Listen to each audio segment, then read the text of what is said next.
You will hear a number of different recordings, and you will have to answer questions on what you hear. There will be time for you to read the instructions and questions, and you will have a chance to check your work. All the recordings will be played once only. The test is in 4 sections. Write all your answers in the listening question booklet. At the end of the test, you will be given 10 minutes to transfer your answers to an answer sheet. Now turn to Section 1.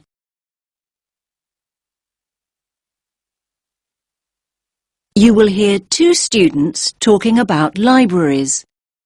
First, you have some time to look at questions 1 to 5.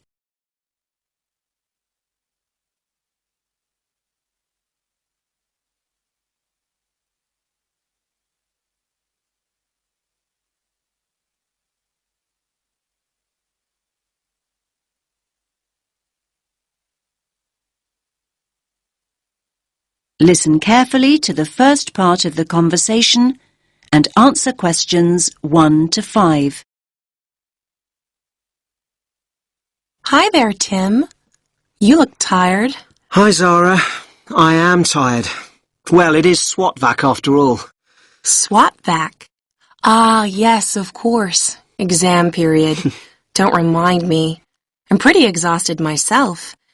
I'm finding it very difficult to study. It's so noisy where I live. I can't concentrate with all that traffic outside. I definitely need to find a quieter place to study. Me too. Actually, I've just downloaded some information about the best libraries in the city. Take a look at this. It's the Bailey Library. The Bailey Library? Isn't that the really old library on Parkville campus? Yeah, that's the one. It's the oldest in the city. And it says here that it's really popular with students. Popular with students? That means it's noisy and crowded. Okay. I see what you mean. But we could try to get there early to make sure we get good seats and a large desk to work at. It's open from 8:30 in the morning until 10 o'clock in the evening, Mondays to Fridays. 10. That's very early. I study much better after midnight. Just look at the size of my folder here. I've got so much to get through. Basically, I need to be in the library 24/7 to get all my revision done. Now, if the Bailey is that popular, it must be open at weekends. Yes, of course it is. It opens at 11 o'clock, in fact, and it closes at 5 p.m. Great. Not exactly what I call ideal for late-night study. Count me out. Okay. Here's another one. The Brown Library. Yeah. I think I've gone past it a couple of times. It's close to Stratton Street, right? Yes, Stratton Street and Royal Parade. Royal Parade? Well, that's convenient for me. My apartment's just a few minutes' walk from there. When's it open? Well, it says here it opens at 7 in the morning, and you'll be pleased to hear that it closes well after midnight, 2 a.m. in fact. And we can go there any day of the week. That sounds ideal. Oh, wait a minute. We can't use it. It's only open to biomedical students. Biomedical students only? Great. Just when we thought we'd found the perfect place to study. Oh, wait a minute. This one sounds good. The RMIT Library. The RMIT Library? I've never heard of it. Where is it? It's on Swan Street, near the Central Bus Station. Swan Street. Ah, yes, I know where that is. It's a really long street, though. Do you have a number? Yes, number 360 Swan Street. The full address is Level 5, Building 8, 360 Swan Street. Okay. I think we'd need to get the bus there, but that's not a problem. So when's it open? It's open from 10 till midnight on weekdays. And what about weekends? 10 in the morning, but it closes at 6 o'clock on Saturdays and Sundays. But listen, it says here it has excellent computer and internet facilities. I like the sound of that. Me too.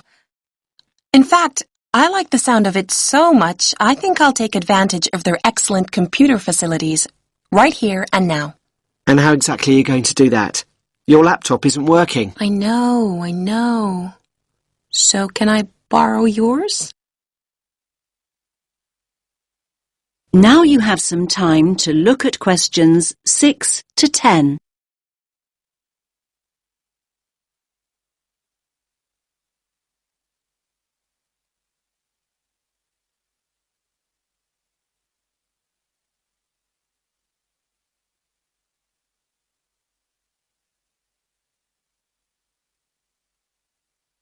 Now listen to the rest of the conversation and answer questions 6 to 10.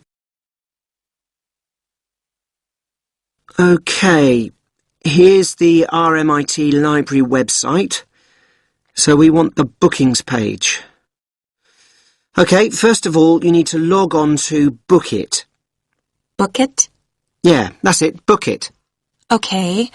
Now it's asking me for my student ID and my password. OK, so just type in your student number. I think I can just about remember it. And now your password. Okay. So next, you need to choose the resource type you want to book. That's easy. A PC. So now what you need to do is click on Location. Location. Okay. Now it's giving me a floor plan. It looks like I've got a choice of 18 computers. Great! So click on one of the PCs. I'm choosing this one. It's right next to the window. PC number 4 to be exact. So what do I do now? So now you have to choose the date of booking. So when do you want to book it for? Let's go for tomorrow. That's Friday, June 6th. And just click. I just have. So why isn't it working? You've got to go into View Options. Ah, it's working now. Friday, June 6th. OK, so now you need to choose a time. Let's go for a late afternoon. 5 p.m. Right, let's do it. Great! It says booking completed and there's my name on the booking schedule. Result! That is the end of section 1. You now have half a minute to check your answers.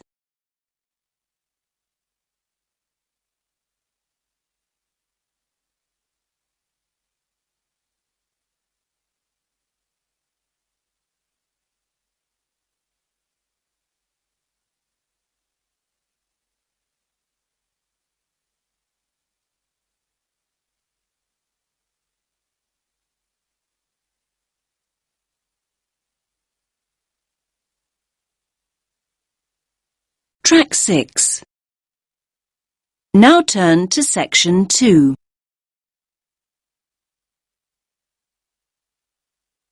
You will hear a guide talking about a tourist program. First, you have some time to look at questions 11 to 14.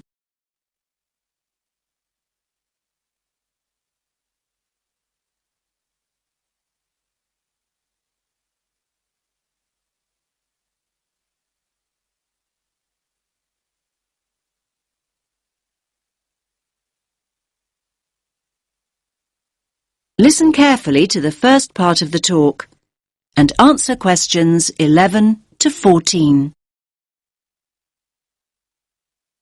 Welcome to all of you. Can everyone see me and hear me? Good. My name's Kathy, and I'm here to tell you about the special programme of events going on here at the Royal Observatory. Yes, it's Doors Open Day here in Edinburgh, and we're delighted that you have chosen to make this very special building part of your own Open Doors Day experience. Now, I'll make a start with giving you some background information about the Doors Open event. Doors Open takes place every year in September, and the observatory is one of the many buildings, 112 of them in fact, that open their doors to visitors for one weekend. And yes, there's absolutely no charge. It's all completely free. The observatory has been involved in this event for more than 20 years. And every year, we attract more and more visitors, like you, who want to find out more about great buildings in the city. And hopefully, you'll leave with a better understanding of the universe too. OK, now let's run through today's programme of events. There are many activities to choose from, so make sure you make the most of your visit.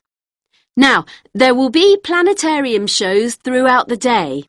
Now, these will run 4 times, both today and tomorrow, Sunday. These are popular, so please note that we're operating a booking system for these shows. Tickets for the 2 shows we're running this morning, the first showing at 10:30 and the second at 11:30, will be available on a first-come, first-served basis here at the information point. Tickets for the 2 afternoon shows at 2 p.m. and then at 3 p.m. will be released later on at midday. So booking is essential as spaces go very quickly. Now you have some time to look at questions 15 to 20.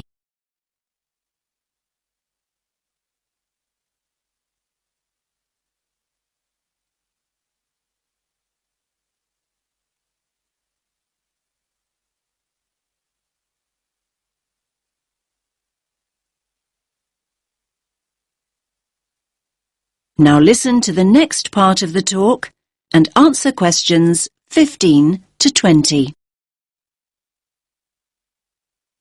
We also have some special tours of the observatory available. These include a tour of the telescope dome, and visitors will even have the opportunity to get onto the roof.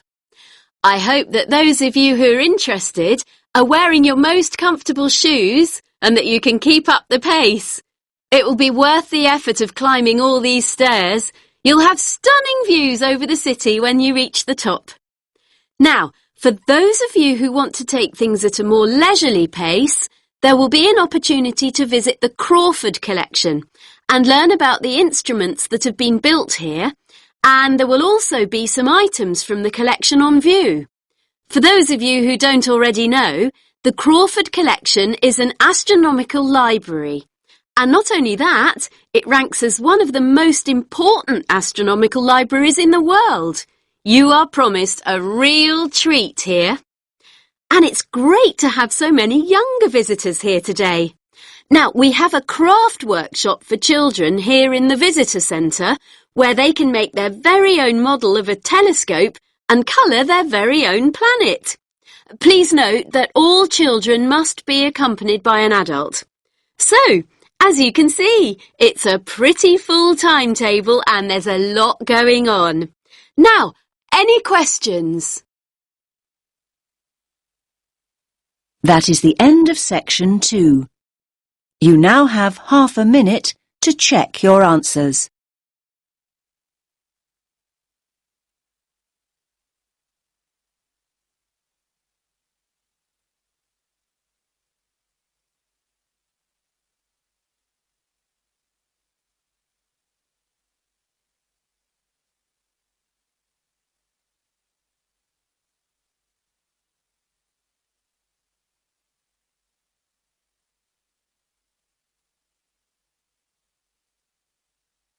Track 7.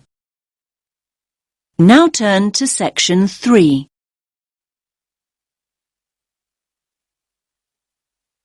You will hear 3 students discussing the issue of waste deposited in space. First, you have some time to look at questions 21 to 23.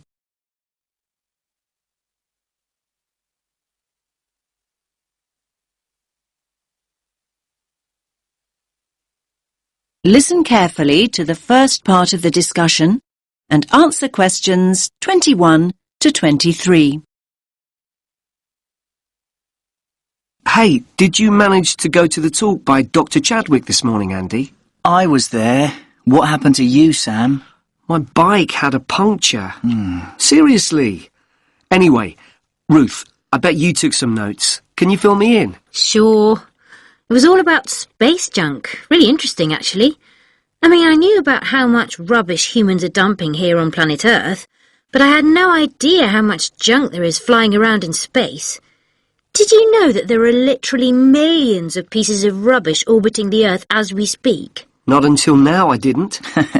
They reckon that around 100 tons of very small objects, like mainly dust, drops on Earth every single day. Yes, that's what she said. I thought space junk was all man-made. I can't believe they know so accurately how much is actually out there. Do they track and monitor it all the time? Yeah, they do. According to the talk, there are nearly 25,000 objects larger than 10 centimetres in diameter now orbiting the Earth. And what does all this space junk consist of? Isn't it all discarded parts of rockets that were either broken or left behind after space missions, like Apollo and all those spacecraft from years ago? Well, yes, but not only that. All other kinds of debris that we've dumped in space too. Anything from dead satellites to loose metal screws. There are even tiny particles of paint and liquid coolant. You now have some time to look at questions 24 to 26.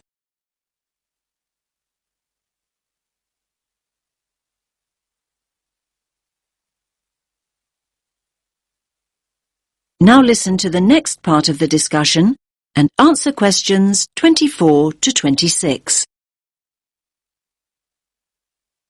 So who is to blame for depositing all this rubbish? Where does it come from? Well, I knew you were going to ask me that, Sam, so hang on. You can take some of my notes if you like. Thanks a lot. That's really helpful. Here, look. Over a third, 37% to be exact, comes from Russia. But other countries are close behind. Another third, well, just under actually, 29% is from America, and then 28% is from China. Yes, but other countries, like India, are adding to the rubbish pile. And don't forget the European Space Agency also has spacecraft in orbit. That's true. We're talking serious space junk here. Pretty serious, I'd say. So come on, what do you think are the chances of something solid dropping from space onto our heads? Good question. Everyone asked that. Dr. Chadwick said at least one piece of junk falls to Earth every single day. But look at it this way. Earth is a pretty big place, so actually the statistical chances of being hit are extremely low. You now have some time to look at questions 27 to 30.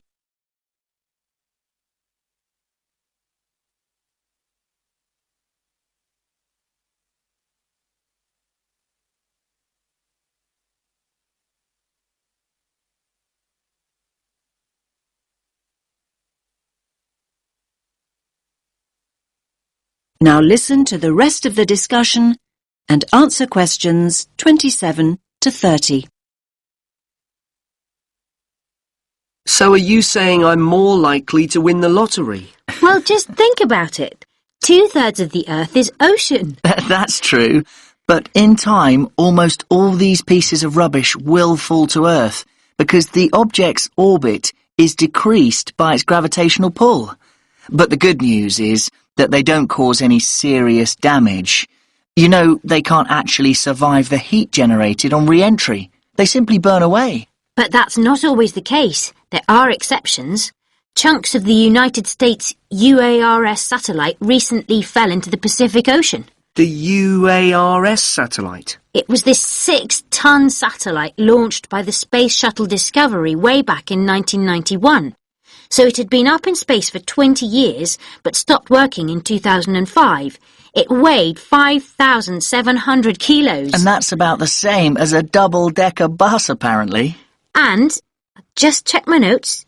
Here it is, yes. The largest of these great big chunks that fell into the sea weighed about 158 kilograms. Think of the weight of an adult gorilla, Sam, and you get the picture. A nice soft landing, then. Dr. Chadwick said, imagine a couple of washing machines tied together and travelling at 100 miles per hour, and you'll get an idea. Oh, and do you remember Skylab? That was another US space station, and it fell to Earth at least 3 decades ago, in 1979. It fell into the Indian Ocean and the deserts of Western Australia.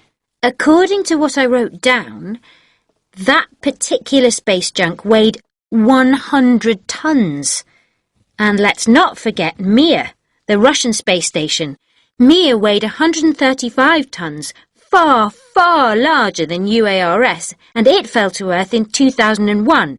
It plunged straight into the South Pacific. All very interesting. Listen, I've got some junk of my own to sort out. My bike. That's the second puncture this week. Come on, I'll help you fix it. That is the end of section 3. You now have half a minute to check your answers.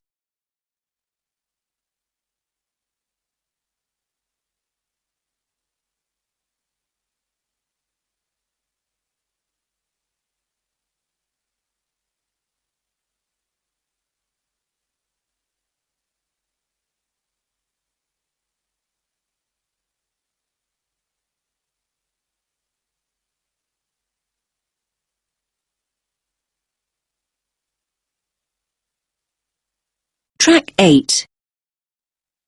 Now turn to section 4.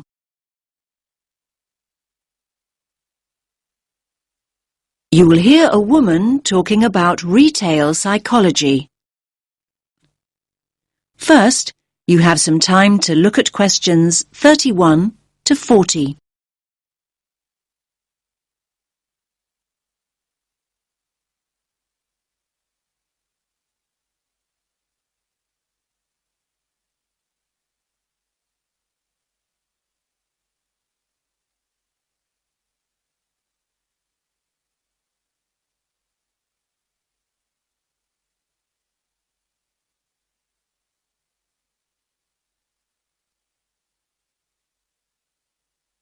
Listen carefully to the talk and answer questions 31 to 40.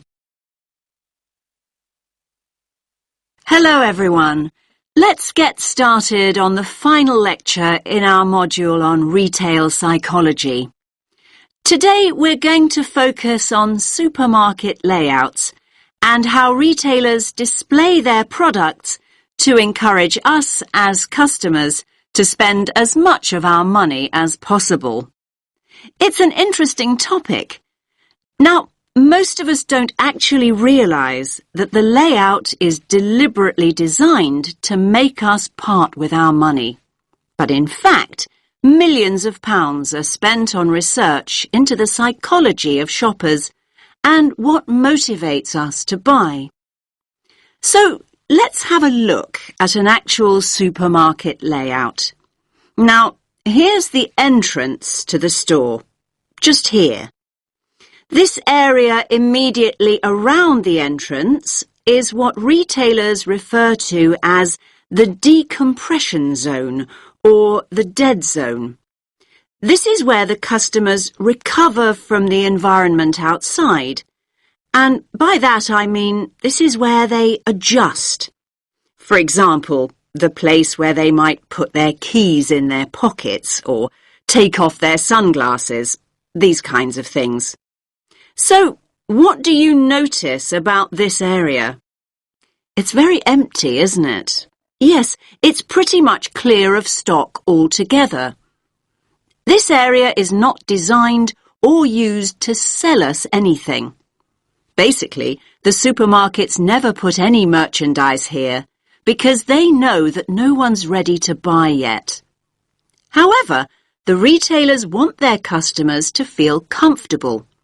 If they're in a relaxed state of mind, they're much more likely to stay longer and spend money. Now, let's look back at the entrance again. Now, it's interesting, but we know that 3/4 of us look right, not left, when we go into a supermarket. So, 75% of people. This gives the supermarkets a great opportunity to hit us with promotions and offers. So, near the front door, you might also find what we call the dwell zone. The dwell zone is the area on the right-hand side by the front door where you are encouraged to relax and browse. You will usually find newspapers and flowers here to help you do exactly that. Moving on from the dwell zone, we come to the power aisle. Basically, it's the main route customers return to after venturing into nearby aisles. And so this is the area of the supermarket where the strongest offers are displayed. So, you might see a sign that reads barbecue time, and you'll see all the items you could possibly need for a barbecue. The charcoal, the sauces, the skewers and the drinks, everything you need, all in one place. Were you planning a barbecue before you went shopping? Do you even have a garden? Yes, the power aisle has a very powerful effect on sales, even though most of us don't even realize we are being sold to here.